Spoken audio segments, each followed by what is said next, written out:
भक्त बोळाची भाविक विकास तर विकत द्यायला इरानाश आहे पुढे पुण्य सरता उघडे नेने गर्भवास एक विष्णूचा चिदास इरानाश आहे पुढे पुण्य सरता उघडे तुका म्हणे खरे नाम विठोबाचे बरे इरानाश आहे पुढे पुण्य सरता उघडे पांडुरंगा करू प्रथम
दुसरे चरण संतांचिया त्यांच्या कृपाराने कथेचा विस्तारू बाबाजी सद्गुरु दास तुका जयांचे केलिया स्मरण होय सकळ विद्येचे अधिकरण तेची वंदो श्री चरण श्री गुरूंचे ते नमस्कारोनी आता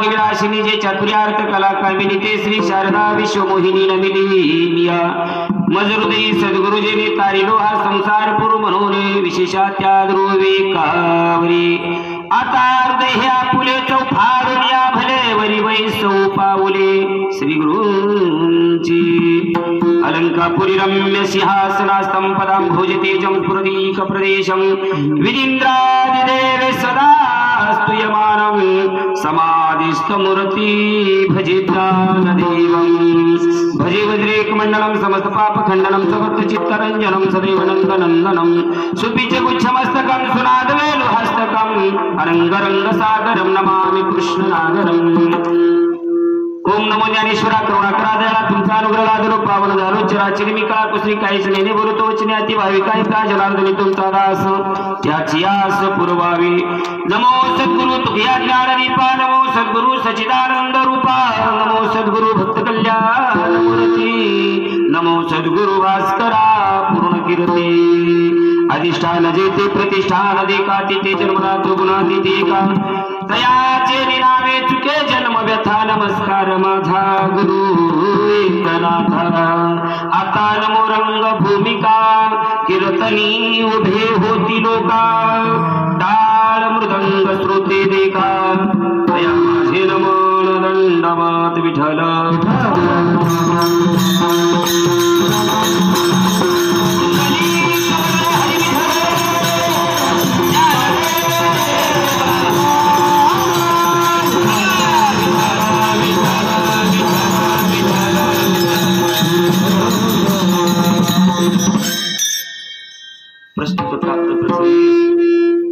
सेवेकरिता निवडलेला अभंग देहूचे सुप्रसिद्ध साधू वैराग्याचे महामेरू पंचम वेद निर्माते महान भगवत भक्त संत सम्राट विश्ववंदनीय महाराष्ट्र भूषण जगमान्य जगवंदनीय जगद्गुरु श्री संत तुकोबराय यांचा उत्कृष्ट 4 चरणाचा 4 कडव्याचा त्यांच्या अभंग गात्यातील 4092 अभंगापैकी 1912 क्रमांकाचा अभंग सेवेला विठ्ठल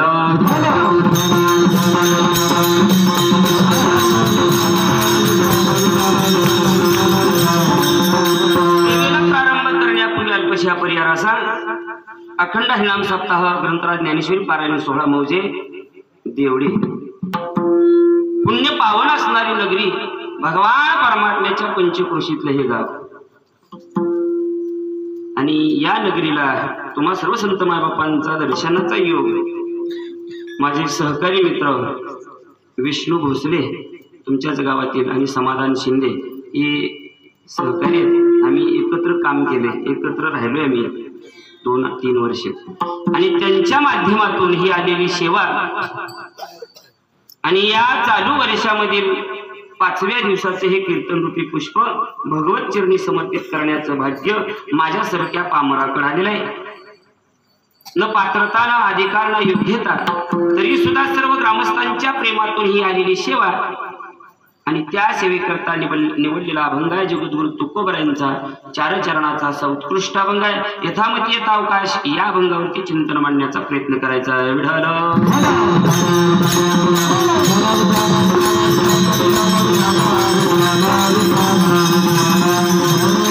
या अभंगाचा बारकाईने जर विचार केला तर अभंगामध्ये 4 मुद्दे महत्वाचे आहेत अभंगामध्ये 4 मुद्दे बारकाईने बघावं लागतं म्हणजे बारकावा म्हणजे कसा तर कमीत कमी 21 वेळेस हा अभंग अर्थपूर्ण भावनेने वाचावा लागतो 21 वेळा तर काहीतरी कळतं त्याच्यातलं या अभंगात 4 बारकावे 4 विशेषत्व आहे कोणकोणते आहेत अभंगाचं पहिलं चरण लक्षात घेतलं तर अभंग हा भक्तिपर प्रकरणातला वाटतो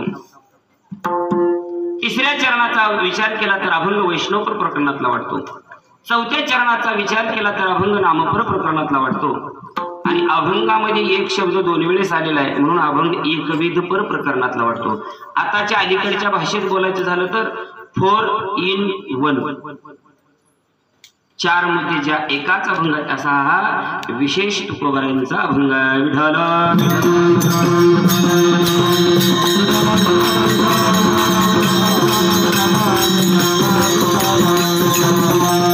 प्राप्त अभंगाचा प्रतिपाद्य विषय असा आहे जगद्गुरु तुकोबराय या अभंगामध्ये साधकाची अवस्था सांगतात ज्याच्या स्थितीत बदल होत नाही ज्याचा स्वभाव भोळा आहे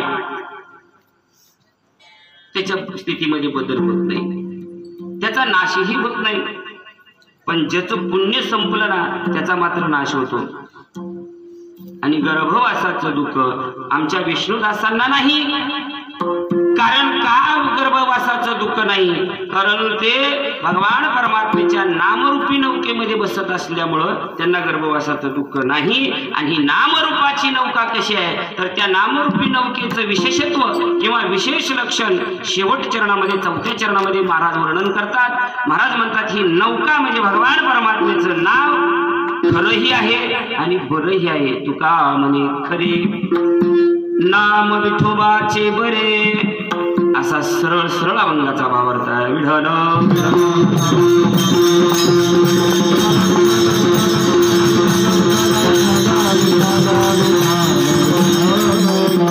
जगद्गुरु तुकोबराय या अभंगातून निष्ठा वर्णन करतात निष्ठा साधकाची भक्ताची परमार्थिकाची भजन करणाऱ्यांची परमार्थ करणाऱ्याची निष्ठा कशी असावी परमात्म्यावर किती श्रद्धा असावी किती विश्वास असावा किती अतूट प्रेम असावं देवावर या सर्व गोष्टीचा विचार या अभंगामध्ये मांडतात त्याच्यामध्ये बदल झाला नाही पाहिजे एकदा परमार्थाला लागला ना बदल नकोय परमार्थाला यायच्या अगोदरच बदल पण नंतर नकोय पण आमच्या भक्तीत बदल आहे आमचा वार बदलला की देव बदलला की भक्ती बदलली वारा गणेश देव आहेत आणि देवा गणेश भक्त आहेत 1760 देवाला नवस करण्यापेक्षा 1760 देवाची पूजा करण्यापेक्षा कुठल्याही एका देवतेला भजा असं संतांचं म्हणणं आहे. पण आमचं तसं नाही. सोमवार पासून चालू करू आपण. सोमवारी भक्त जातो भगवान शंकराच्या देवळामध्ये आणि शंकराला विनंती करतो, ओम नमो शिवाय.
सोमवार संपला, मंगळवार उजाडला की लगेच भक्त निघतो आईच्या दरबारामध्ये. आईचा जोगवा जोगवा नदी अंबिका भगवती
देव बदलला, वार बदलला, भक्ती बदलली. मंगळवार संपला, बुधवारी बोलावा विठ्ठल, पहावा विठ्ठल, करावा विठ्ठल, जीवे भावे.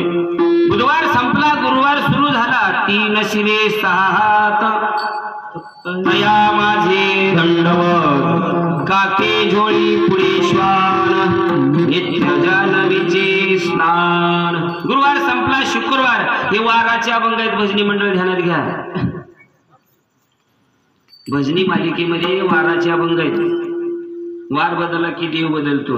आता ते कोणते अभंग म्हणतो देवाकडे गेलो मला माहिती नाही, पण मी आपल्या वारकरी संप्रदायाच्या नियमानं चालवतो. गुरुवार संपला, शुक्रवारी कौरवे पांचाली सभे माझे आली. कौरवे पांचाली सभे माझे आली.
देवतेचं भजन होतं किंवा वाराच्या अभंग किंवा संतोषी माता, लक्ष्मी माता, धनलक्ष्मी, सगळ्या लक्ष्म्या गोळा होतात शुक्रवारी.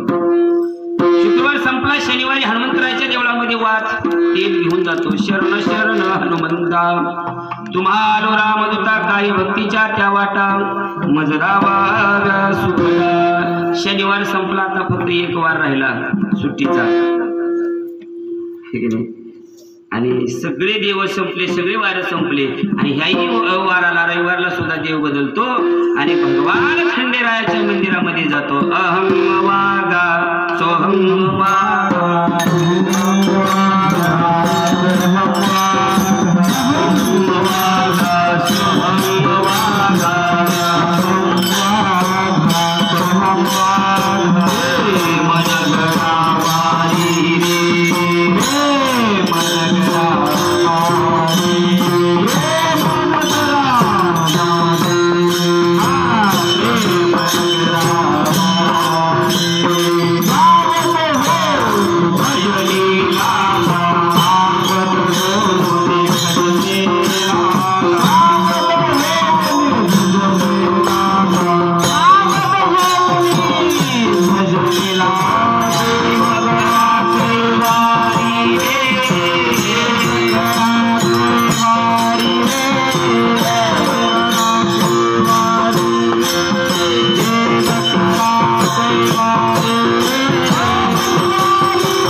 7 वाराला 7 देव आणि 7 देवाला भक्ती वेगळी. मला सांगा असं जर भक्ती केली वारा गणेश देव प्रसन्न होईल का?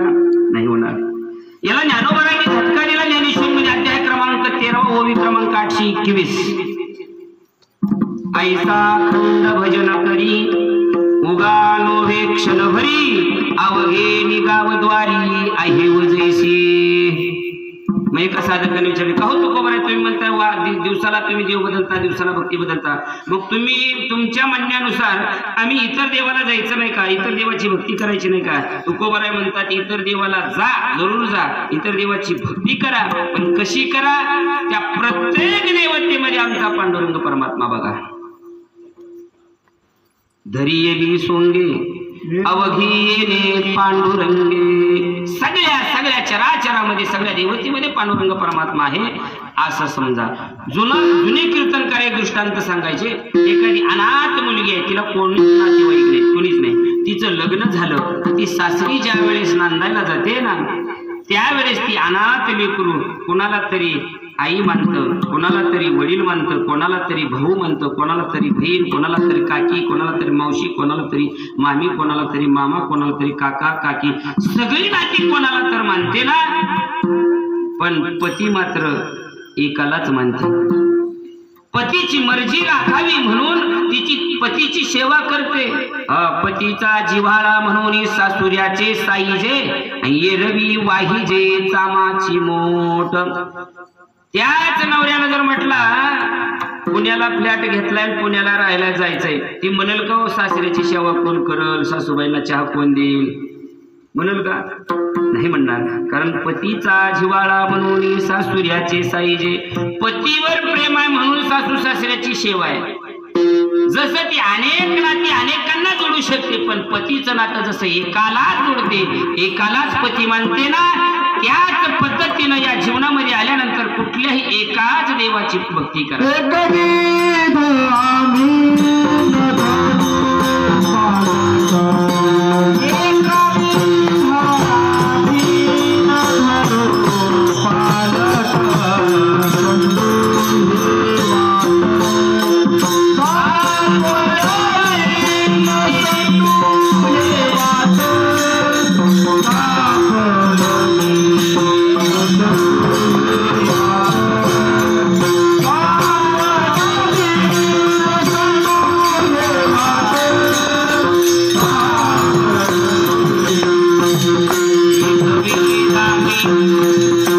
कबीरा में न धरू पालट न संडू हे वाट सापडली. एक विध भाव आहे आमचा. एकदा का वाट सापडली ना ती वाट आम्ही सोडणार नाही. भक्तीची वाट एका देवतेची एक धरीला चित्ते आम्ही रघुमाईचा एक चित्ता धरला तो रघुमाईचा पती आहे. जशी पतिव्रता स्त्री आपल्या पतीला प्रमाण मानते पतिव्रते जैसा भ्रतार प्रमाण आम्हा नारायण. पतिव्रता स्त्रीला आपला पतीच प्रमाण असतो. कारण ती पतिव्रता स्त्री परपुरुषाची निंदा नाही स्तुती नाही काही ऐकत नाही. गुणगान काय ऐकायचं असेल आपल्या पतीच ऐकते. पतिव्रता नेने अनेकांची स्तुती सर्व भावे पती ध्यानी मनी. सर्व भावानं पती तिचा ध्यानात म्हणत असतो. परपुरुषाचं दर्शन सुद्धा नसतं. आम्हा नारायण तैशा परी देव तसा आमच्या जीवनामध्ये असावा एवढी निष्ठा असावी. ठीक नाही. त्याच अभंगाचं द्रुपद आहे. किती निष्ठा असावी. जसा लोभी माणूस धनावर प्रेम करतो ना सर्व भावे लोभ्या आवडे हे धन आम्हा नारायण. जसं चेंगट माणसाला धन आवडतं ना किती आवडतं धन. दृष्टांत मांडतोय चेंगटाचा. तसा देव आवडावा जीवनामध्ये तेवढं प्रेम देवावर असावं. दृष्टांत फार विनोदी आहे सुरुवातीला सांगतो पण माझा दृष्टांत विनोदावरी निघू नका. चेंगट माणसाला धन किती आवडतं. एका गावामध्ये लक्ष्मण शक्ती झाली. लक्ष्मण शक्ती झाल्यानंतर गावातली माणसं म्हणले पंढरपूरला जाऊया दर्शनाला पांडुरंगाच्या. आणि निघाले महाराज. 49 माणसाची यादी झाली. 407 टॅम्पो केला. मग एक जण म्हटला एक माणूस कमी पडतोय 50 माणसं झाली म्हणजे बरे. मग घ्यायचं कोणाला. इथं कोण पाटील असतील ते सोडून बरं का आम्हाला गावाकडे जायचंय. त्या गावामध्ये एक पाटील होते, चेंगट पाटील होते. किती चेंगट असावं माणसाला, चेंगट माणसाला पैसा किती आवडतो हा दृष्टांत सिद्ध करायचा. ते पाटील चेंगट होते बघा, किती चेंगट होते ऐका. एक जण म्हणलं मग पाटलाला घ्यावं का? अहो म्हणजे ते काय येतात आयुष्यात, त्यांनी कधी सत्कर्म केला नाही, देवधर्म नाही, काही नाही, चेंगट आहे ते, काय येणार म्हणे. एक जण म्हणला त्यांना आणायचं मला माझ्याकडे लावा म्हणे, मी घेऊन येतो, मला माहिती आहे म्हणे त्यांना कसं आणायचं ते. जाऊ म्हणे ठीक आहे तुम्ही घेऊन या. पाटील बैल घेऊन शेताकडे चालली होती बैल बांधण्याकरता. हा गेला म्हणे पाटील पंढरपूरला टेम्पो निघालाय जायचंय का? हे म्हणले आम्ही तसल्या भानगडीत नसता म्हणे. बघा लोक काय बोलतील. परमार्थ करणं, पंढरपूरची वारी करणं, कीर्तन करणं, भजन करणं ही भानगड आहे त्यांच्या दृष्टीनं. ह्यानं बाकीकडे कुठे बी हिंडणं ती भानगड नाही. त्यांनी सांगितलं पाटील तसं काय नाही म्हणले. सगळे लोक म्हणले तुमचं तिकीट भरतो म्हणाले, तिकीट भरतो म्हणाले, बैल तिथंच बांधला. निघालं घराकडे आलं. घरी आल्यानंतर पत्नीला सांगितलं, म्हणजे माझी पिशवी भर म्हणले. काय? मला पंढरपूरला जायचं आहे. त्या बिचारीला वाटलं कुणीकडे दिवस निघाला, कुणीकडे सूर्य उगवला म्हणे. आधी तिने खिडकीत जाऊन बघितलं, परमेश्वरा कशी बुद्धी घातलाच रे बाबा म्हणजे या बिचाऱ्याला, कसा का असना निघालाय ना तुझ्या दर्शनाला, जाऊ दे म्हणे. तिने विचार केला, हो म्हणजे पंढरपूरला जायचं म्हणल्यानंतर आपल्या पदरामध्ये आपल्या पिशवीमध्ये 4 दशम्या म्हणजे भाकरी पाहिजे ना, भाकरी बांधून देते. बायकोला म्हणतं ती येड्याच काय, घरातलं पीठ कशाला वाटोळ करायला लागली. 49 माणसं आहेत. किती? 49. प्रत्येकाने जर पाव भाकर चतकोर भाकर दिली तर किती भाकरी झाल्या? कशाला घरातलं वाटोळ करते. आणि तुला माझं सांगणार, गावात आपल्या सप्ताह चालू आहे, पट्टी देणं होईल न देणं होईल, पहिल्या पंक्तीला खाल्ल्याशिवाय राहत जाऊ नको. चेंगट मक्की चूस तुपातली माशी चाटून खाणार. गेलं महाराज पंढरपूरला, लोकांनी नेलं. पंढरपुरामध्ये गेलं, वाळवंटामध्ये उतरले. याच्या बाप जन्मी कधी चंद्रभागा पाहिली नव्हती. अवघीच तीरते घडती एक वेळा. भाग्य आहे महाराज तुमच्या या चंद्रभागेच्या काठावर तुमची नगरी आहे. किती पुण्यवान भाग्यवान आहात तुम्ही, रोज तिचं दर्शन आहे. आता तुम्ही घेताव का नाही रोज मला माहित नाही, पण तुम्ही भाग्यवान आहात, भाग्यवान आहे महाराज. आणि हा चंद्रभागेत स्नान झालं, कपडे घातले, गंधवाला आला, गंधवाल्याने गंध लावला. आणि जगाच्या मालकाने विचार केला आता पाटलाची परीक्षा घेऊ म्हणे. डोक्याला मोराचा पिसारा आहे, काकेमध्ये झोळी आहे, आणि हातामध्ये एका टाळा, एका हातामध्ये चिपळे आहे. वासुदेवाच्या रूपामध्ये जगाचा मालक पाटलाच्या पुढे उभे राहिले.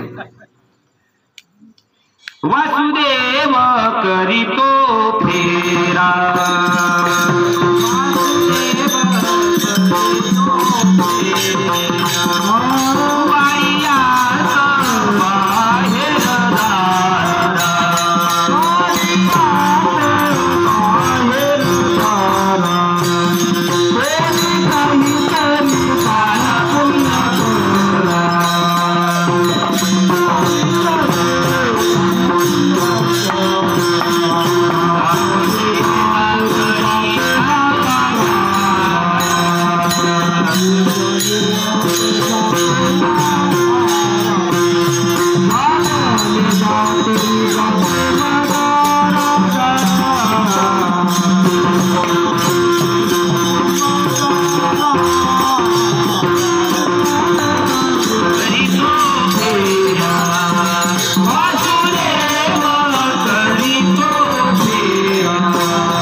शोषण प्राण निरोधन मनोजय हट योग शरीर शोषण प्राण निरोधन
म्हणता येतील पण प्रमाणातच वेळ चालली आपली आहे का.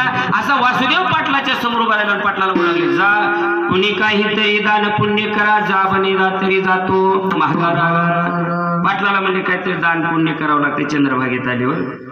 ते म्हणजे पाटील म्हणाले किती द्यावं लागतंय काय असेल तुमच्या स्वखुशीनं तरी वास. आता तो जगाचा मालक होता याला जास्त सांगितल्यावर याला म्हणजे झटकाच बसेल आपण कमी सांगावं. वासुदेवाच्या रूपात आलेल्या देवानी सांगितलं पाटील 1 रुपया दिला तरी चालते म्हणजे 1 रुपया मागितल्यावर पाटील म्हणजे गावाकडे रुपयाला काय म्हणले पाटील गावाकडे. पाटलाला वाटलं ह्या वासुदेवाला आपलं गाव काय माहित आहे तुझ्या बापाचे बी गाव माहित आहे त्याला तुझंच नको. तो जगाचा मालक सृष्टी जने हे विश्व निर्मिले महर्षी देवा संतापिले 21 वर्गात ते धरले सत्ता मात्रे आपुलिया. ज्याला सृष्टी निर्माण केली तुझं घर कळू नका त्याला. 8 दिवसानं जगाचा मालक वासुदेवाच्या रूपातच रुपया पाटील देतो म्हणजे ते गावाकडून आल्यावर म्हणून 8 दिवसानं पाटलाच्या दारात उभी राहिली. पाटलाच्या मालकीन म्हणजे पाटील बाई धुनत होतो तेव्हा आवाज दिला काकी मालक आहेत का. काकी म्हणजे मी घरात जाऊन बघून येते आणि घरात गेल्या पाटील घरातच होते आणि पाटलाला विचारलं मालक कोणतर तुम्हाला विचारते म्हणले कसला आहे. डोक्याला मोराचा पिसार आहे काकी जुळे हातात टाळ टिपडी आहे म्हणजे नक्की पंढरपूरचा वासुदेव आलं रे बाबा रुपया न्यायला म्हणजे नाही म्हणून सांग नाही म्हणून सांग. किती रुपयाला 1 रुपयाला नाही म्हणून सांग नाही म्हणून सांग. मग ही बाहेर आल्या पाटलीनबाई म्हणल्या देवा मालक नाहीत किंवा कुठे गेलेत. ती म्हणले देवड्याला किरण सप्ताह चालू आहे तिकडे गेलेत म्हणजे. आता कीर्तन किती वेळ चालणार 2 तासात माघारी येतील. मला बी काही गडबड नाही म्हणजे बसले हे ना आतून म्हणायचं केलं का बघ हिनं म्हणायची नाही हो जातच नाही. 4 तास झाले 5 तास झाले 6 तास झाले 7 तास झाले तरी वासुदेव दारातच. यानं म्हणलं रुपया नेल्याशिवाय जात नाही काय की रे बाबा काहीतरी नाटक करावं लागते काय की म्हणजे.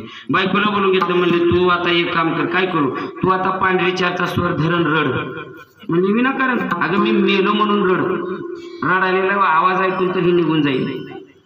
त्या बिचारीनं पांढरी 4चा स्वर झाला रडायला सुरुवात केली. आता ती रडणं तुम्हाला सगळ्यांना माहिती आहे. सगळे घराने गाऊन रडू लागली. ती म्हणू लागली कधी सप्त्याला पट्टी दिली नाव पण पहिल्या पंक्तीला जेवल्याशिवाय राहिलो नाव अशी तिची सगळी गुन्हा उधळू लागली. मग पाटलाला मग ह्यांना वाटलं आता जाते काही की ऐकून बाहेर आल्या पाटलीनबाई बघितलं तर देवदारातच. काकी काय झालं काय सांगायचं देवा तुम्हाला. मालक आताच गेले कुठं देवा घरी गेले देवाज्ञा झाली. जगाचा मालक म्हणला काकी मरणाद्वारी का त्वरणाद्वारी म्हणतात आता आलोयच तर मुठमाती करूनच जातो म्हणला. सगळ्या पाहुण्या रावल्याला फेसबुक व्हॉट्सअपवर स्टेटस दिलं भावपूर्ण श्रद्धांजली. सगळे पाहुण्या रावल्याला हेनं बोलवून घेतलं. आता देवाला बोलवायला काय अवघड आहे. सगळे पाहुणे रावले महाराज गावातली मंडळी गोळा झाली आणि शेवटच्या आंघोळ घालायची असते. देव म्हणले जगाचा मालक म्हणला पाणी मी तापितो म्हणला याला आंघोळीला. असं कडक पाणी तापवलं ज्या पाण्यात हात घातल्यावर चमडी सोडून निघल असलं कडक पाणी. आणि असलं कडक पाणी त्या बिचाऱ्याने 1 रुपया करता सोसलं की बायको म्हणायची आता तर रुपया देऊन खरं व्हावं माय. पण तसलं कडक सोसलं बघा. किती रुपया करता किती चेंगट असावं. माझा दृष्टांत विनोदावरी नेणू का मी तुम्हाला सिद्धांत मांडतो याचा. शेवटी देवाने काय केलं बिचाऱ्या काकीला साडी आणली याला कपडे आणले आहार आणला हलकी लावली सुतळी तोट्याचे 10-5 पुढे आणले वाजत गाजत सुतळी तोटे उडवेत हलकी वाजू लागली डांगणाम टोकून करीत निघाली हसली. आणि ती बिचारी महाग रडायची माशा वारत वारत आता तर रुपया देऊन खरं व्हावं माय. ही उठत होय रुपयाला नाही महाराज उठलं. शेवटी चित्ता रचली चित्तेवर पाटलाला झोपवलं. आता फक्त एकच काम बाकी होतं काडीवाडाचं. जगाच्या मालकाला दया आली. करुणा सुंदर परमात्मा मरल म्हणले 1 रुपया करता माझं प्रीत जाईल म्हणले. धन्य तुझ कृपा सिंधू म्हणतील आपुला तो बोल साच करी. ही संत मंडळी मला नावं ठेवती देवा तू कृपा सिंधू आहेस आणि 1 रुपया करता मारलाच एका जीवाला हा बोल मला लागल. म्हणून जगाच्या मालका नावा दिला पाटील हो पाटील माझा पैसा फिटला त्या बघा पट्ट्या उठला म्हणून उठून बसल्या बसल्या आता ती मौतीला आलेल्याची काय गमत झाली असेल. कोणाचं धोतर फाटलं कोणाचा गुडघा फुटला पायात पाय अडकून पडली माणसं. आणि घरी आल्यावर पत्नी अशी कपाळावर हात बोलून लागली, जगात बी नवरी असतील व माय, पण रुपया करता एवढं नाटक करणारा कोणी नसेल. तिलाच दाब टाका, कळते का तुला म्हणले, हा एवढं नाटक केलं म्हणून तुला साडी आली, मला कपडे आली. आपलं लगीन लहानपणी झालं होतं, आपल्या लग्नात बाजा लावला नव्हता, जाताना हलकी का डांगना फुकणं वाजत गेली, ती भरून निघालं. मला एवढंच सांगायचं आहे, या दृष्टांतातून एका रुपया करता मराला तयार झालं पण रुपया दिला का? एवढं धन चेंगट माणसाला आवडतं ना, तसं आम्हा नारायण तैशा परी विठ्ठल.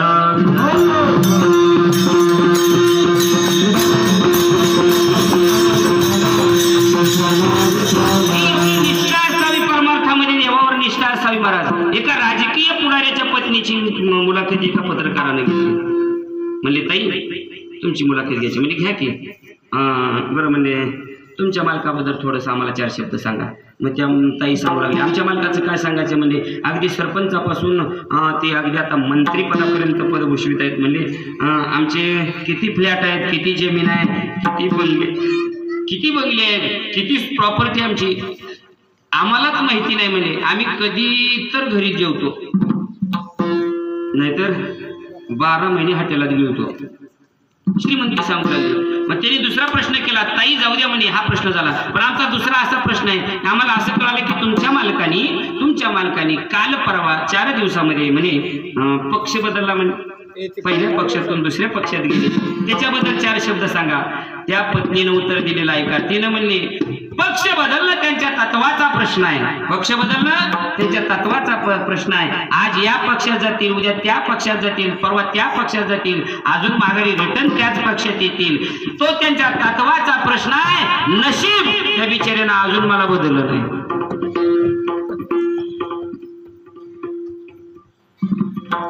रामायणामध्ये अजून दृष्टांत येतो महाराज बदलाचा. किती निष्ठा असावी, निष्ठा सांगालो. निष्ठा जो बदलत नाही तो भक्त असतो, भोळा असतो. त्याच्याबद्दल बोला. रामायणामध्ये दृष्टांत आहे, ज्या वेळेस सर्व सैन्य मारलं गेलं आणि राजा रावणाला चिंतापल्ली झोपी गेलेल्या 6 महिने झोपणाऱ्या बंधूला कुंभकर्णाला नाना प्रयत्न करून कुंभकर्णाला युद्धाकरता उठवलं. कुंभकर्ण भावाच्या आज्ञेनुसार उठला तो थेट रणांगणाच्या ठिकाणी युद्ध असणाऱ्या युद्ध करण्याच्या हेतून रणांगणावरती आला. आता कुंभकर्णाचं शरीर म्हणजे काय, सगळ्यांनी रामायण ऐकले. रामायण कर्त्यांनी नाथ महाराजांनी वर्णन केलं, श्रीधर स्वामींनी रामविजयामध्ये वर्णन केलं. कुंभकर्ण म्हणजे किती मोठा होता सांगू. एक वेळेस कृष्ण परमात्मा आणि भीमाला अभिमानाचा भीमाला वाटत होतं माझ्यासारखा ढिपाड कोणीच नाही. दोघं दुपारची वेळ वैशाख महिन्यातला आत्ताच्या सारखं ऊन आहे, ऊन लागायला म्हणून एक तळ दिसलं आणि मग भीमाने सांगितलं, देवा चांगलं तळ दिसतंय रे, शुद्ध पाणी निर्मळ पाणी दिसतंय, स्नान करावं असं वाटतंय. स्नान केलं मस्तपैकी बाहेर आली आणि भीम म्हणतो, देवा किती तळ मोठा आहे रे. देव म्हणजे तळ नव म्हणजे भीमा. मग कुंभकर्णाच्या डोक्याची कवटी आणि त्या कवटीत साठलेलं पाणी आहे म्हणजे एवढा कुंभकर्ण मोठा. आणि त्या कुंभकर्णाला महाराज श्वास वळला किती जनावर ओढीत होतं मध्ये, आणि नाकामध्ये केस असल्यामुळं राजा रावणानं एक नाहीत दादाला ठेवलं होतं त्याच्या नाकातली केस कापायला. का तर त्या केसांमुळं त्याला श्वासोश्वास घेताना त्रास होऊ नये म्हणून. आणि ते नाहीत दादा हुशार होते, त्यानं जर श्वास वाढला तर मध्ये जाऊ नये म्हणून कमराला एक सोल बांधली होती आणि बाहेर पर्वताला सोल बांधली होती. मध्ये बोललं तर बाहेर पर्वताला अडका होते. आणि तुम्ही म्हणता त्याने श्वास बाहेर सोडल्यावर मधल्याच्या एका केसाला 4 गाठ बांधून दुसरी रशी बांधलं होतं. आणि एके दिवशी ते नाही दादा केस कापत असताना त्यानं असा श्वास घेतला, म्हणजे कणी वल्ल्या हातातली कातरच निघाली महाराज. मध्ये ओढलं त्यानं कात्री होती ना, कात्री ओढली ती कात्री होती रुखवतात आलेली. आता रुखवतातली वस्तू गमावणं म्हणजे एवढं सोपं नसतं. त्यांनी विचार केला की आता कात्री शोधावी लागते, तर घरी गेल्यावर पत्नी काहीतरी बनल म्हणून कात्री शोधण्याकरता निघाला. मध्ये कुठं नाकातला व्यवहार सांगायला कुंभकर्णाच्या नाकात आतमध्ये चालल्यावर एक जण म्हैसन त्या म्हशीचं रिडूप हाताली येतो मधून नाकातून. त्याने म्हणलं कुठं निघालाय. सकाळ सकाळी ज्याने कात्री ओढली म्हणलं, येड्या ती कात्री शोधून आणायला त्या रुपवतातली कात्री आहे म्हणले.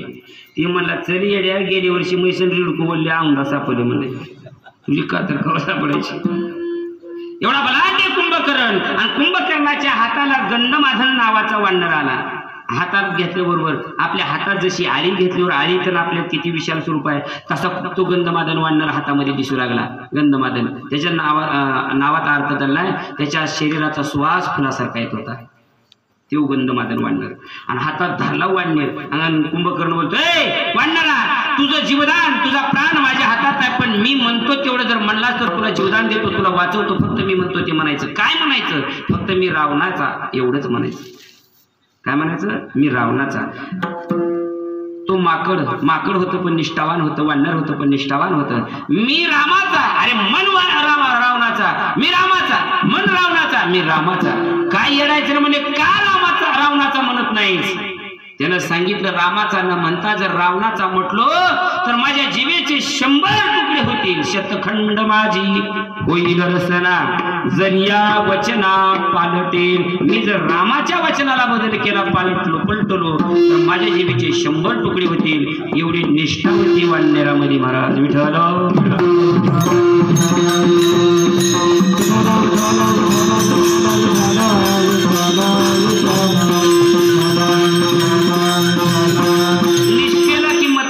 निष्ठेला किंमत नाही. आजकाल परमार्थामध्ये निष्ठी चालू आहे.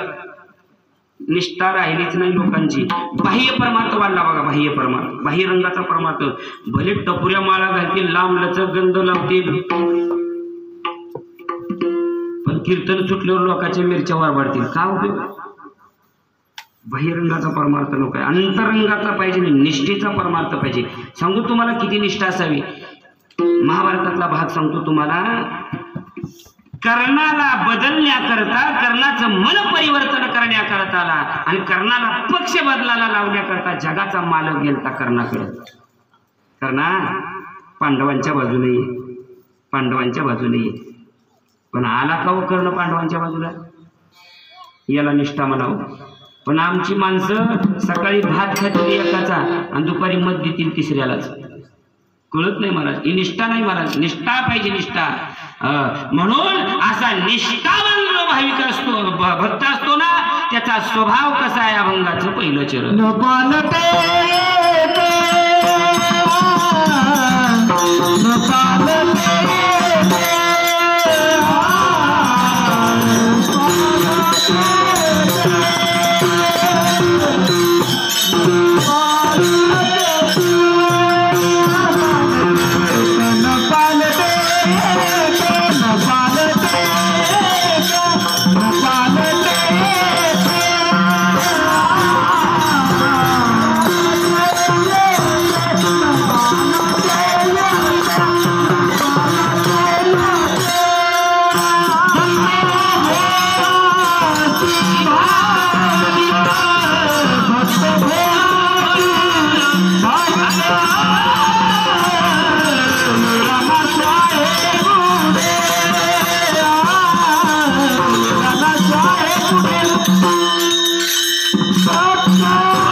भोळा आहे तो भाविक आहे. न पालटे एक भक्त भोळाची भाविक. पालट म्हणजे बदल. या बदलाचे 2 प्रकार आहेत. 2 प्रकारचा बदल आहे. एक तात्पुरता बदल आणि एक कायमचा बदल. कायमचा बदल वर्णन करीत असताना ज्ञानोबा 8व्या अध्यायामध्ये 197, 98, 99, 200 4 ओव्या कायमचा बदल सांगतात. 4 ओव्या आहेत त्याच्यामध्ये. जैसे मला सुरुवात आठवणं पहिल्या ओवीची. पाठीनं निवडे काही केले काष्ट पण, त्याच्या अगोदरचे 2 तुकडे त्याच्यामध्ये असा भाव वर्णन करतात की एकदा लाकूड असणार अग्नीच्या संपर्कात गेलं की पुन्हा लाकूडपणाने मिळत नाही. त्याला दुसरी ओवी दिली. नातरी साखरेचा मागवता बुद्धिमंतपणे करता ऊस नव्हे पंडुसुता जयापरी. एकदा ऊसाची साखर झाली की पुन्हा साखरेचा ऊस होत नाही. एकदा संसार सोडून देवाचा झाला की पुन्हा संसाराकडे जाणं न जाणं याला म्हणायचं न पालटे एक. लोहाचे कणक झाले हे एके परिशेची केले आता लोह तो ते कैचे आणले ते देखा. एकदा लोखंडाचं सोनं झालं की पुन्हा ते सोनं झालेलं परत लोखंड होत नाही. तसं 4थं उदाहरण दिलं 4थ्या ओळीमध्ये. देवी तूप होऊनी मागुते जेवी दूधपणाची नाही निरुते. एकदा दुधापासून तूप झालं की परत तुपाचं दूध होत नाही ना, तसं एकदा संसाराचं दास्यत्व सोडून एकदा देवाच्या भक्तीला लागला, एकदा देवाचं दास्यत्व स्वीकारलं की परत संसार नाही. याला म्हणावं न पालटे एक. आणि अशा साधकाचा स्वभाव तो कसा असतो? भोळा असतो, भाविक असतो. भोळा म्हणजे गिन्यान गेली हेळवत तर अजिबातच नाही. भोळा म्हणजे तुमच्या आमच्या दृष्टीनं आपलं माणसं व्यवहारातले म्हणतात ते भोळं बाबडे. थोडं परमार्थामध्ये त्याला भोळा म्हणत नाही. परमार्थातल्या भोळ्याची ताकद आहे महाराज. तुका म्हणे भोळियाचा देवसाचा अंकित, किंवा तुका म्हणे भोळा जिंकू जाणे कळी काळा. नाथ महाराज हरिपाठामध्ये सांगतात भगवान परमात्म्याची प्राप्ती चॅप्टर भक्ताला कधीच नाही. कोणाला? हरिपद प्राप्ती भोळ्या भाविकाशी अभिमानियाशी गर्भवास. अभिमान धरणाऱ्याला गर्भवास आहे, पण भगवान परमात्म्याची प्राप्ती भोळ्या भक्ताला आहे. म्हणून समाजाचे 4 प्रकार आहेत. भोळा कुणाला म्हणावं? परमार्थाच्या दृष्टीनं. स्पीडमध्ये संपतो, आता वेळ कमी होत आली, आपली वेळ संपत आलेली आहे. लक्ष देऊ नये का? आता 2020 जराही लक्ष इकडे तिकडे केलो तर माझं बोलणं कळायचं नाही. परत त्या दोघांना नावं ठेवत बसाल, पुण्याला होता राहील, असं होऊ नये. म्हणून आता लक्ष द्या. समाजाचे 4 प्रकार आहेत. पहिला आहे धूर्त, पहिला आहे धूर्त, मूर्ख, शहाणा आणि गोळा. धूर्त कुणाला म्हणावं? धूर्त धूर्त त्याला म्हणावं जो दुसऱ्याच असणार वाटोळं करायचं बघतो आणि आपलं हित बघतो. दुसऱ्याची दाढी जळाली तर हरकत नाही, पण त्याच्या जळालेल्या दाढीवर आपली बिडी पेटवायचा जो विचार करतो त्याला धूर्त म्हणावं. मूर्ख कुणाला म्हणावं? ज्याला आपलंही वाटोळं झालेलं कळना आणि दुसऱ्याचंही नुकसान झालेलं कळना त्याला मूर्ख म्हणावं. त्याला उदाहरण दृष्टांत मी नेहमी देत असतो. 2 मित्रांनी नाव भाड्याने घेतले, चंद्रभागेमध्ये गेले, भाड्यानं नाव घेऊन, आणि अर्ध्या नदीत नाव गेल्यावर नावेला खालून छिद्र पडलं, नावेत पाणी येऊ लागलं. एक जण म्हणला बाळू अरे नावेला छिद्र पडलंय, पाणी नावेत येतंय. बाळू म्हणला येऊ दे की मग. अरे पाणी नावेत आल्यावर नाव बुडल ना, बुडू दे की म्हणलं. काय बुडू दे म्हणतोस? अरे बुडू दे म्हणतो ना. म्हणून का बुडू दे म्हणतोस? अरे नाव कुठं आपल्या बापाचे म्हणा, बुडाली तर बुडाली. मग मला सांगा नाव बुडाल्यावर तो काय म्हणला? नाव आपल्या बापाची कुठं, आपण भाड्यानं तर आणलेली आहे. तो म्हणला येड्या भाड्यानं आणलेली आहे ती, नाव बुडाल्यावर ही भाडे वाचतील का? ज्याला आपलंही नुकसान झालेलं कळत नाही, दुसऱ्याचं कळत नाही, त्याला मूर्ख म्हणावं. शहाणा कोणाला म्हणावं? जो स्वतःचंही चांगलं हित करतो, दुसऱ्याचं हित करतो, त्याला शहाणा म्हणावं. पण मूर्ख आपलं भोळा कोणाला म्हणायचं? आपलं नुकसान झालं हरकत नाही, पण दुसऱ्याचं चांगलं करतो त्याला भोळा म्हणावं. विठला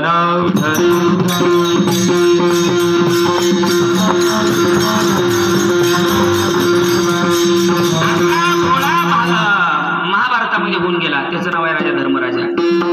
बरेच दिवस महाभारत युद्ध झालं, पण पांडवामधला एकही मरणा दुर्योधनानं अनेक नाना शब्दामध्ये द्रोणाचार्यांची अवहेलना केली, भीष्माचार्यांची अवहेलना केली.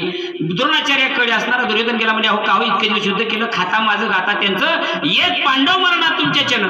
मला सांगा ना, माझ्याकडे ताकद यावी, मी वज्रदेही व्हावं आणि पांडवांना मारावं असं काहीतरी वर्म सांगा. द्रोणाचार्य म्हणजे ह्या तुझ्या रोगाचं औषध तुझ्या घरी आहे. म्हणजे कुठं?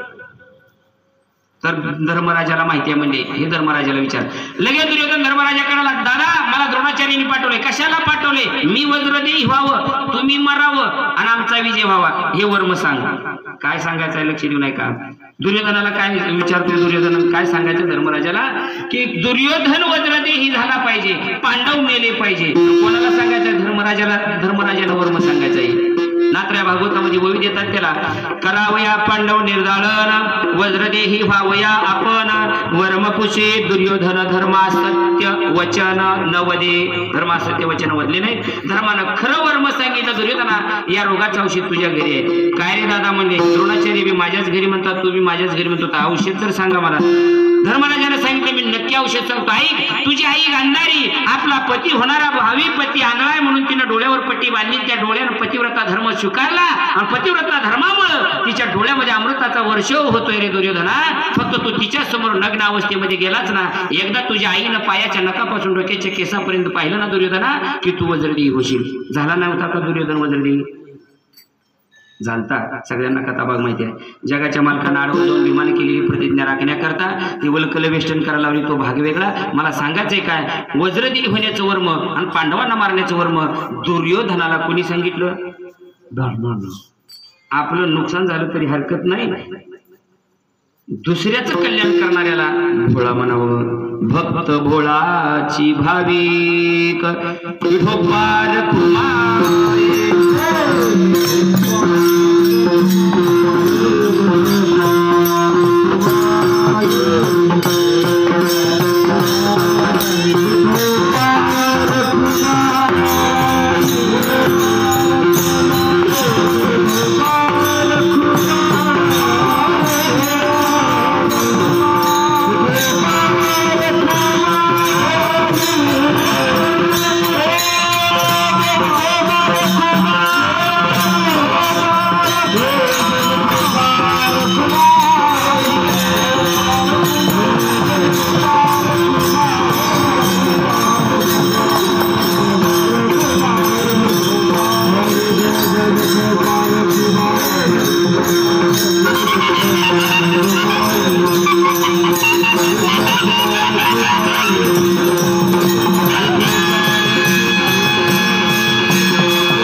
शेवट घ्यायची. ठीक आहे.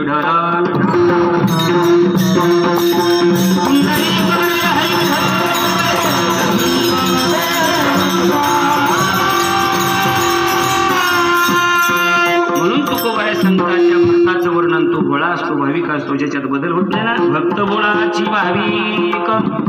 बाकीच्यांचं कसं आहे, भंगाचं दुसरं चेहरा.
बाकीच्यांचा नाश होत नाही, पण ज्याच्यात बदल होतो ना, म्हणजे येर म्हणजे बाकीचे असे बदल करणारे, कधी त्या देवाला जाणारे, कवा या देवाला भाजणारे, कधी मंगळवार कधी बुधवार धरणारे, कधी गुरुवार धरणारे, कधी शुक्रवार सोडणारे, कधी आयतवार सोडणारे,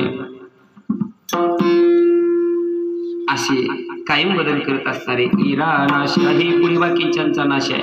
यांचं काय घेऊन बसतात? येर म्हणजे बाकीचे. या येर या शब्दामध्ये कोण कोण मोडतात? बाकीच्याचा नाश आहे महाराज. मग तया पुण्याची पाऊटी सरे सवेची इंद्रपणाची उठी उतरे येऊन माघारे मृत्यू का. इंद्राला सुद्धा मरावं लागतं. इंद्रपद सृष्टीकर्ता ब्रह्मदेव आहे, सृष्टीची रचना करतो महाराज. 2 परार्ध विषय ब्रह्मदेवाला. किती? 2 परार्ध. 2 परार्ध कशाला म्हणायचं? 1च्या पुढे 17 शून्य लावल्यानंतर जेवढी संख्या होते ना त्याला परार्ध म्हणायचं. ही 18 अंकी संख्या. तुम्ही म्हणसाल मोजता येते का? मोजून दाखवतो तुम्हाला.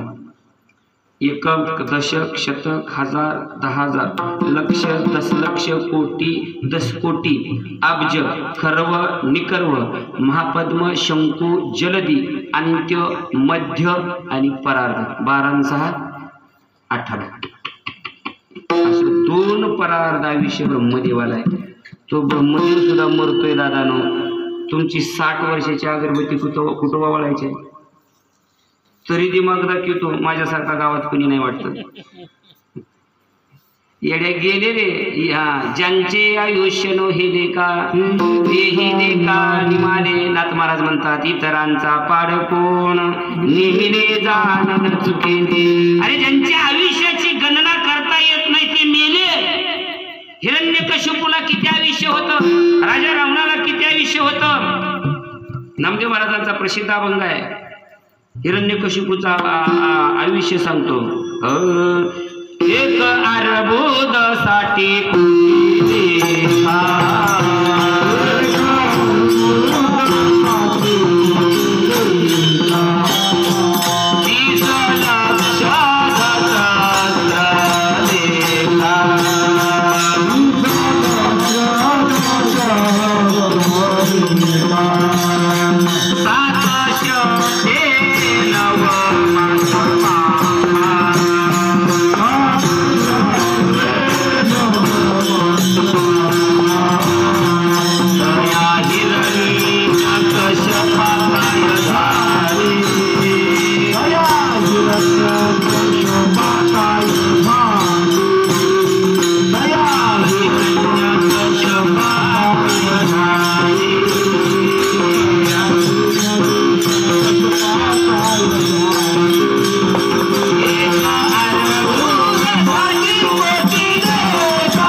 विचार कर. 9 वाजता उन्हाला बसून.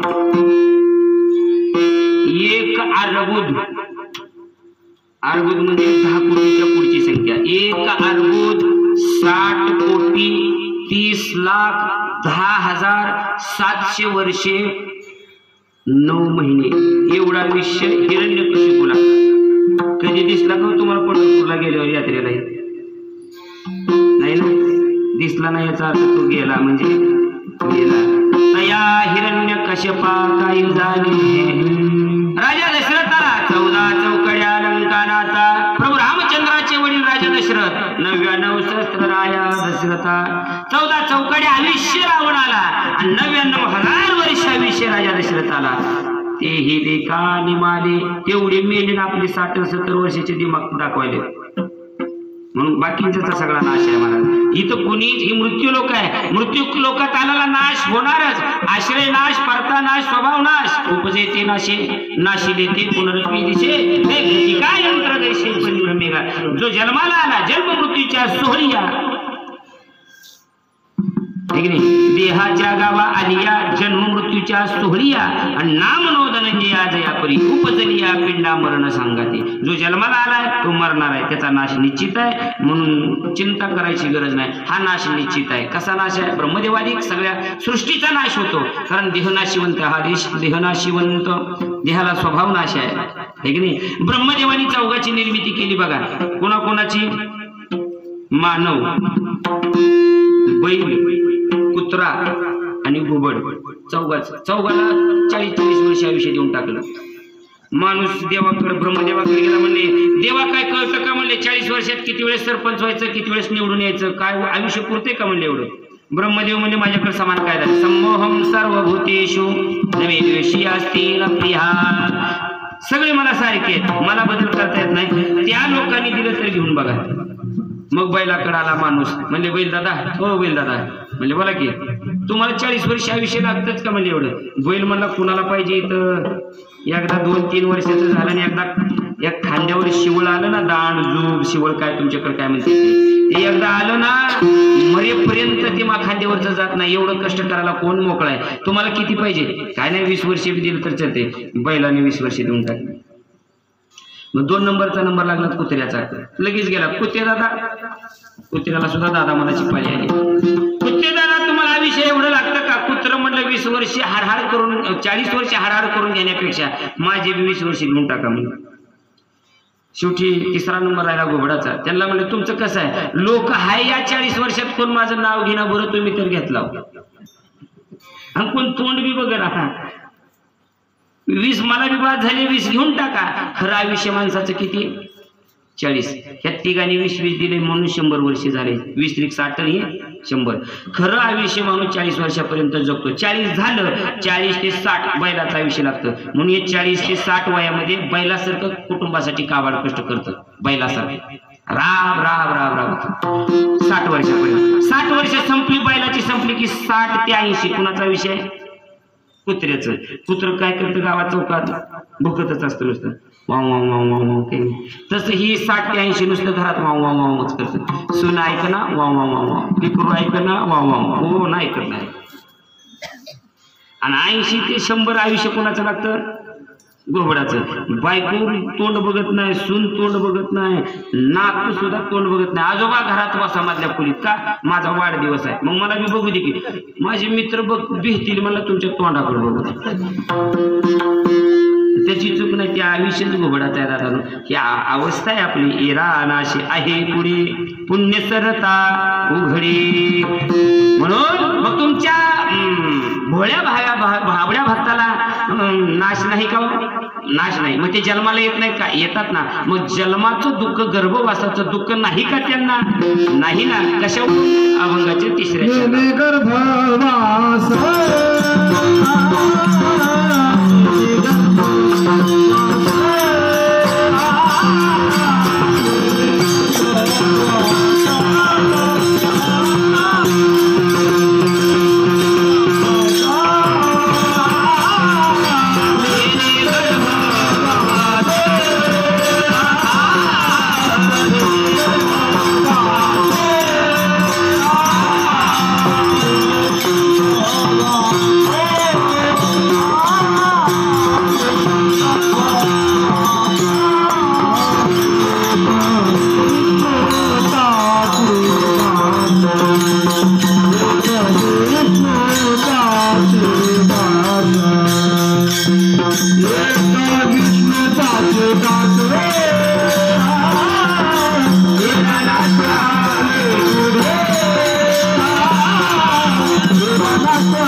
गर्भवासाचं दुःख नाही. सुखानं भगवान परमात्म्याला घाल म्हणतात गर्भवासाला तुका म्हणे गर्भवासी सुखे घालव्यास का गर्भवासाचं दुःख नाही त्यांना त्याचं एक कारण आहे गर्भवासी दुःख नाही येता जाता हृदयी असता नाम तुझे देवा गर्भवासाचं दुःख आम्हाला नाही का तर हृदयाच्या ठिकाणी तुझं नाव आहे रे देवा म्हणून गर्भवासाचं दुःख नाही मुनी मुक्त झाले भेले गर्भवासा पण आम्हाला तो कसा आहे विष्णुदासा सुलभ आम्हा विष्णुदासा सुलभ तो मुनी मुक्त झाले बरं का मुक्त होऊन गेले घाबरले गर्भवासाला आम्ही घाबरत नाही आम्हाला सुलभ आहे गर्भवास मग कसा काय सुलभ आहे तुम्हाला दुःख होत नाही का आता एवढ्या संतांनी गर्भवासाचं दुःख सांगितलं काय सांगू गर्भीची यातना माझं भोगिता नारायणा मांसमळपुत्र जाना तुझं क्षणोक्षणा ध्यातसे हे की नाही विष्टाले चोहीकडे नाकी तोंडी कुर्मीकडे गर्भवतीचे दुःख गाडे कोणापुढे मांडावे किंवा सांगावे कोणापुढे सांगावं गर्भवतीचं दुःख गाड हे की नाही 9 मास कष्टलासी दहाव्याने प्रसूत धावी येताची कर्माड तुझी मान अडक दे आकांत जननी दुःखे धाय मुख दे परिंदे मदाल सा सोभिंदो धोरेवा निज ध्यानी निज पारे लक्ष लागू दे डोळा गर्भवासाचं दुःख किती आहे गर्भ जर आडवा आला तर डॉक्टर मालकाला बोलून घेतात त्या पत्नीच्या म्हणतात गर्भ आडवा आलाय सिजरेशन करावं लागेल कोण पाहिजे तुम्हाला बाळाला वाचू का बाळाच्या आईला वाचू तो म्हणतो बाळाची आई वाचवा का शिर सलामत तो पगडी 50 आईला वाचवा मला एकच मुद्दा मांडायचा आहे तो काय म्हणतो आईला वाचवा म्हणजे बाळाला खलास करा मारलं तरी काय हरकत नाही डॉक्टरनी सांगितलं असतं दोघांपैकी कुणीतरी वाचेल मग कोणाला वाचवू आईला वाचवा एक लक्ष देऊन बारीक विचार करा आपण जर आपल्यावर जर ही वेळ आली असती आपण गर्भवासात असताना आडवा आला असतो आणि आपल्या वडिलांनी जर हा निर्णय घेतला असता तर आज आपण कीर्तनाला आला असतो का मंडपात एवढं गर्भवासाचं दुःख आहे विष्णुदास म्हणतात आम्हाला ते होत नाही का क्षणभरी आम्ही सोशिले वाईट भोगिले कसो काय साधिले अविटले सुख थोडक गर्भवासाचं दुःख आहे आमच्या जीवनामध्ये का मार्गाची चिंता पालकी बैसता आणि नाही उसरकीता कोसपे पालकीत बसणारा पहिली पालखीत नेत होते बघा राजेवाड्यांना पालखीत आणि ते 4 जण भोई खांदेकरी वागवायचे मग मला सांगा मुक्कामाचं ठिकाण किती किलोमीटर राहिले किती चालायचे पालखीत बसणाऱ्याला काही चिंता आहे का काहीच नाही तसं गर्भवासाचं दुःख का नाही तर हृदयाच्या ठिकाणी भगवान परमात्म्याचं नाव आहे किंवा नामरूपी नौकेमध्ये आम्ही बसलोय म्हणून नेने गर्भवास एक विष्णूचा बरं बरं बरं बरं नामरूपाच्या नौकेत बसला होय नामरूपाच्या नौकेत कशी आहे नौका अभंगाचं शेवटचे तुका म्हणे खारे तुका म्हणे खारे तुका म्हणे खारे तुका म्हणे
तुका म्हणे खरे नाम विठोबाचे बरे. ज्या नावेमध्ये वैष्णव बसले ना ती नाव कशी आहे?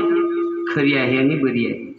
जगामध्ये एकच वस्तू आहे ते देवाचं नाव आहे. खरंही आहे आणि बरंही आहे. जगातली कुठलीच गोष्ट पुन्हा खरी आणि बरी नाही. संसार खरा आहे का बरा आहे?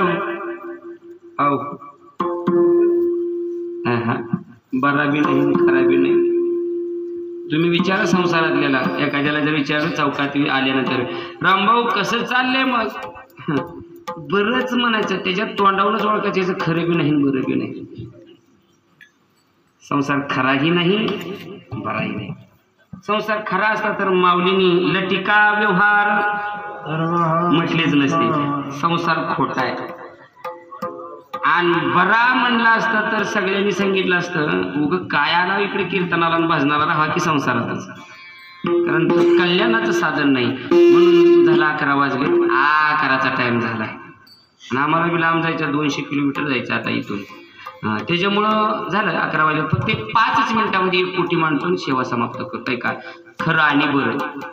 जगात काही गोष्टी खऱ्या आहेत पण बऱ्या नाही. फक्त एवढी कोटी सांगतो बरं का. तुका म्हणे खरी नाम विठोबाचे बरे. याच्यावरती जगात काही गोष्टी खऱ्या आहेत पण बऱ्या नाहीत. काही गोष्टी बऱ्या आहेत पण खऱ्या नाहीत. काही गोष्टी खऱ्याही नाहीत बऱ्याही नाहीत. आणि एकच गोष्ट आहे ती खरी आहे आणि बरी आहे. सत्य साच खरे नाम विठोबाचे बरे. सत्य तो सत्य तो सत्य तो विठ्ठला. कागा हा दाविला जगदाकार. तिवार सांगितलं महाराजांनी. सत्य तू सत्य तू सत्य तू विठ्ठला. देवा तू खरायच, देवा खरायच, देवा खरायच. देवा तू वर्तमान काळात खरायच, तू भविष्यात खरा राहणार आहेस आणि भूतकाळात सुद्धा तू खरा होताच. हा त्याचा भाव आहे. आणि बराही आहे देव महाराज. तो बरा आहे म्हणून तर माऊलीनी रूपाच्या बघा तो हा विठ्ठल. त्याचं नाव सुद्धा बरोबर आहे. नाम बरवया नाम स्मरे नाम पवित्रानी चोखड. नाम स्मरे निळखंड निज सुखे निवाला. नाव किती बरं आहे. अहो त्रिभुवनामध्ये कुठेही भगवान शंकर फिरले ते विषयानं दाह निर्माण झालेला, पण तो शरीरातला दाह कमी झाला नाही विषयाचा. पण भगवान परमात्म्याचं 2 अंकी नाव ज्यावेळेस कंठात धरलं ना तो विषयाचा दाह कमी झाला. म्हणून नाव बरोबर आहे. देवाचं नाव चांगलं आहे. चांगले नाम गोमटे रूप निवती डोळे हरती ताप. परमात्म्याचं रूप गोड आहे, नाव गोड आहे. अमृतापेक्षा नाव गोड आहे त्याचं. आपली नावं गोड बी नाही ते आणि अर्थासारखी काम बी करत नाही. आहे का नाव आपलं गोड? आता तर अलीकडे तर लय नाव हेंद्री निघाली. पहिली नावं चांगली होती. कोंडू पाटील, तुका पाटील, सका पाटील, भिका पाटील असली नावं राहायची. हे की नाही. नका घरी दाना नसताना पण पाटलं होती पहिली. बायवाची नाव सुद्धा असलीच होती. गोदाबाई, गंगाबाई, यमुनाबाई. घरात पाण्याचा पत्ता नाही. आपली नाव म्हणजे काय? गंगाधर. नाव गंगाधर रांगोळ नाही महिनाभर. आता इथले कोण असतील मावशी त्यांना सोडून बरं का. नाव शांती आणि सगळ्या गावाचं भांडण आणते. काय अर्थ धरले आपलं? तसं देवाचं नाव नाही. अर्थपूर्ण नाव बरोबर आहे, चौकट आहे, गोड आहे, पवित्र आहे आणि देव खरा आणि बरा आहे. मला मुद्दा मांडायचा होता, कोटी सांगायची होती. जगात काही गोष्टी खऱ्या आहेत पण बऱ्या नाहीत. नंबर 1. जगात काही गोष्टी खऱ्या आहेत पण बऱ्या नाहीत. कशा? वाघ खरा आहे, साप खरा आहे, पण तो कीर्तनात येणं बरं आहे का? खरा वाघ जर कीर्तनात, खरोखरचा वाघ खरा आहे, पण जर कीर्तनात आला, किती लोक माझ्या पुढे राहतात कीर्तनाला? म्हणजे वाघ खरा आहे, कीर्तनात किंवा गावात येणं बरं नाही. काही गोष्टी खऱ्या आहेत पण बऱ्या नाहीत. 2 नंबरचं, काही गोष्टी बऱ्या आहेत पण खऱ्या नाहीत. उदाहरणार्थ तुम्ही टीव्हीवर बघता ते सिनेमे, पिक्चर, मालिका, ते दिसायला बघायला नुसते बरे आहेत पण असायला खरे असतात का? मी नेहमी इथं उदाहरण सांगत असतो बघा, विनोदानं. मी एका गावी कीर्तनाला गेला असताना टीव्हीवर तो सिनेमा लागला होता, पिक्चर, आणि कन्नड हिरो होता. तो कन्नड हिरो, त्याला मारायला त्याच्या पुढच्या पार्टीनं म्हणजे गुंडानं टाकून 150 माणसं रेल्वेच्या डबेत बसून हत्यार बंद पाठवली होती रेल्वेमध्ये, आणि हा हिरो त्या रेल्वे पटरीवर उभारलाय. काही गोष्टी बऱ्या आहेत पण खऱ्या नाही, त्याच्याकरता दृष्टांत सांगायला. 150 माणसं हत्यारबंद आहेत, हातामध्ये हत्यार आहेत, मारायला यायलेत, भरधाव रेल्वे यायली आहे, हिरो रेल्वे पटरीवर उभा राहिलाय. अशी जवळ आली रेल्वे 10 फुटावर 5 फुटावर आली. आता ही रेल्वे येणार, धडकणार, मरणार. एवढ्यामध्ये त्या हिरोनं अशी मांडी थोपटली. मांडी थोपटल्या एवढ्या वेगानं आलेली रेल्वे महाग सरकली. ही बघायला किती बरं वाटतंय, पण असायला खरं आहे काही.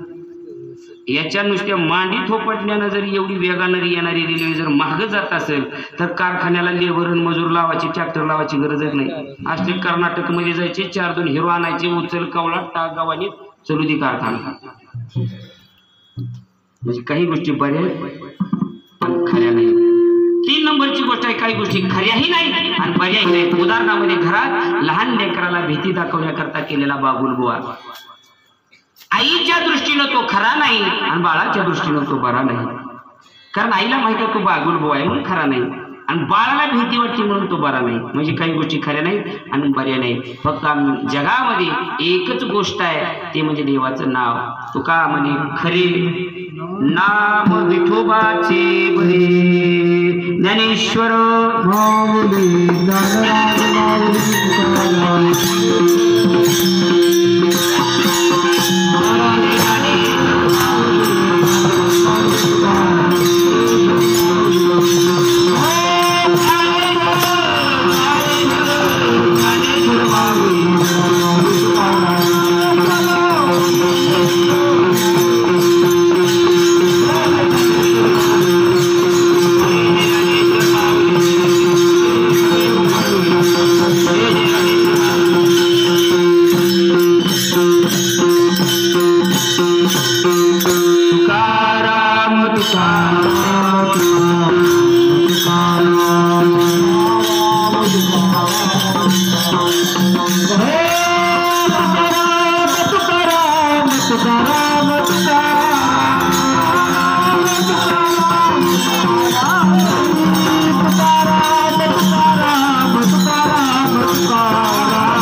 Ah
दुसऱ्याच्या गुणाला टाळ्या वाजवायचं कौतुक करायचं शिकत जावं का, तरच गावात मान मिळतोय.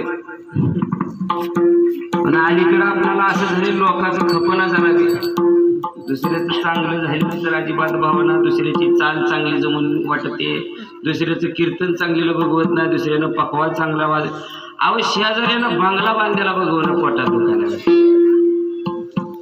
येड्या त्या शेजाऱ्याच्या बंगल्याचा तुला अभिमान वाटला पाहिजे का? कधी तर त्याच्या सावलीला बाज टाकून झोपचित येड्या. पण ह्याचा विचार करीत नाही की हा बांधलं पण 2 नंबरच्या पैशावरच बांधलं, तुलाही 1 नंबर पट्ट्या.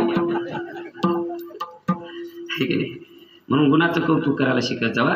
झालेली सेवा भगवान परमात्म्याच्या चरणी समर्पित करू. बोलता बोलता बोलण्याच्या ओघामध्ये एखादा अपशब्द अभद्र शब्द गेला असेल तर तो माझा बुद्धीचा दोष आहे समजून मला परत करा. जे चांगलं आहे ते जीवनामध्ये आत्मसात करण्याचा प्रयत्न करा. आई वडिलांची सेवा करा. परमात्म्याच्या तुम्ही पंचक्रोशीमध्ये आहात, कमीत कमी महिन्याला एखादी तरी त्या परमात्म्याची वारी करायला शिका. नाहीच तुम्हाला पंढरपूरला जाता आलं नका जाऊ, जवळ आहे. आम्ही तेवढ्या लांबून असतो, महिन्याला वारीला येतोय. आम्ही महिन्याला येतोय म्हणजे काय उपकार करत नाही किंवा हा मोठेपणा नाही. माझं म्हणणं आहे तुम्ही नका पंढरपूरला जाऊ, पण जे घरात वृद्ध मायबाप आहेत ना त्यांची जरी सेवा केलो ना तुम्हाला पंढरपूरला जायची गरज नाही. सगळं तीर्थाची धुरे जी का माता पितरे तया सेवे शिकिरे शिरे रोन की झे त्यांच्या सेवे करतात. खरे दैवत आहेत महाराज.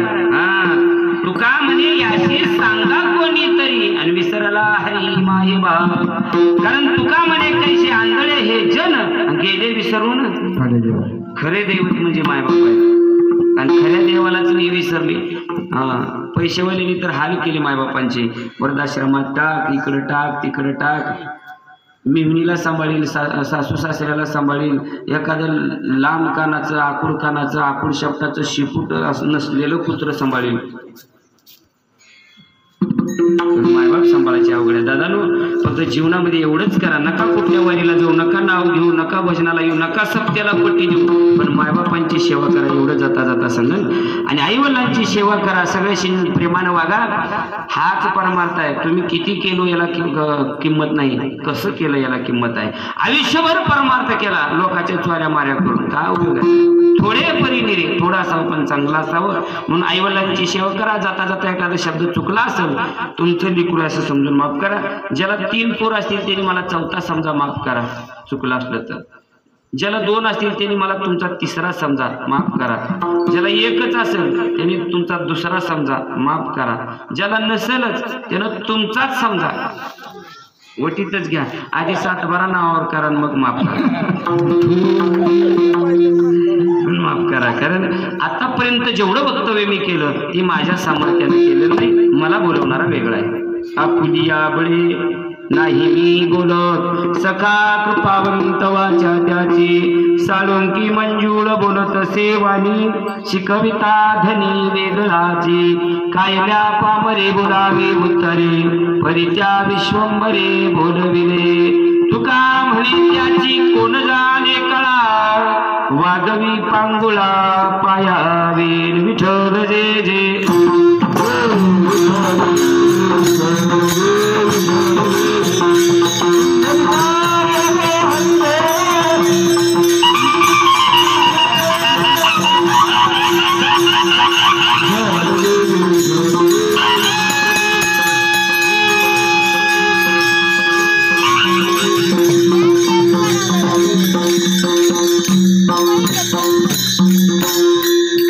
अखंड हरिनाम सप्ताह